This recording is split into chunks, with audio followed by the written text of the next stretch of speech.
नमस्कार, आप सभी का स्वागत है हमारे चैनल पर। आज हम आपको एक शिव भक्त की बहुत ही पौराणिक और धार्मिक कथा सुनाने जा रहे हैं। तो चलिए ये कहानी हम शुरू करते हैं। एक समय की बात है, एक अद्भुत कवि संत थे जिनका जन्म कर्नाटक में हुआ था। उनका नाम था दासी मैया। वे इतने अच्छे बुनकर थे कि उन्होंने एक बार बहुत ही महीन और बहुत ही सुंदर पकड़ी का कपड़ा बुनना शुरू किया। बुनते बुनते उनको पूरा 1 महीना लगा।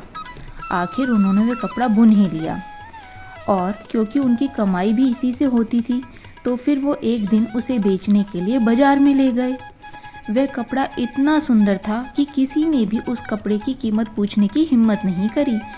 सभी लोगों को लगा कि ये बहुत ही महंगा होगा, तो जिस कारण दास मैया वह कपड़ा बेच नहीं पाए और कपड़े को लेकर वो वापस घर की तरफ लौटने लगे।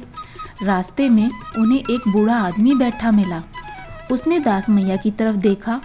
वह ठंड से काँप रहा था और उसने दास मैया की तरफ देखते हुए कहा कि क्या तुम ये कपड़ा मुझे दे सकते हो? दयालु भाव होने के कारण दास मैया ने वह कपड़ा बूढ़े आदमी को दे दिया। उस आदमी ने उस कपड़े को खोला और उस कपड़े के कई टुकड़े कर दिए। एक टुकड़ा उसने अपने सिर पर बांध लिया, दूसरा अपनी छाती पर और 2 छोटे छोटे टुकड़े पैरों पर और हाथों पर बांध दिए। दास मैया सब देखते रहे। अचानक से बूढ़ा आदमी उनसे पूछ ही बैठा कि क्या कोई दिक्कत है? दास मैया बोले, नहीं, बस ये कपड़ा आपका ही है, आप जो चाहे कर सकते हैं। फिर दास मैया उस बूढ़े आदमी को अपने घर खाने के लिए ले आए, लेकिन घर पर खाने के लिए कुछ भी नहीं था। अतिथि को देखकर उनकी पत्नी बोली, घर में इतना खाना भी नहीं है कि आप खा सके, और आप साथ में एक मेहमान ले आए हैं। दास मैया फिर परेशान होकर बोले कि चलो, मेरे बारे में छोड़ो मत, घर में जो भी कुछ है उन्हें बनाकर खिला दो। तो फिर क्या था, अपने भक्त को ज़्यादा देर तक असमंजस में नहीं देख पाए।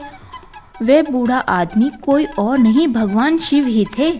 वह दास मैया की हालत देख अपने वास्तविक रूप में आ गए। फिर भगवान शिव एक मुट्ठी चावल उनके अनाज के बर्तन में डाल दिया। वह बर्तन अक्षय बन गया, भाव जिसका कभी कोई अंत ना हो। यानी उस बर्तन से आप जितना भी अनाज लो, पर उस बर्तन में से वो अनाज कभी खत्म नहीं होगा। इसी कारण दास मैया और उनकी पत्नी ने उस बर्तन से बहुत से लोगों की मदद की, यानी बहुत से भूखे लोगों को खाना भी खिलाया और स्वयं भी उससे ही भोजन किया।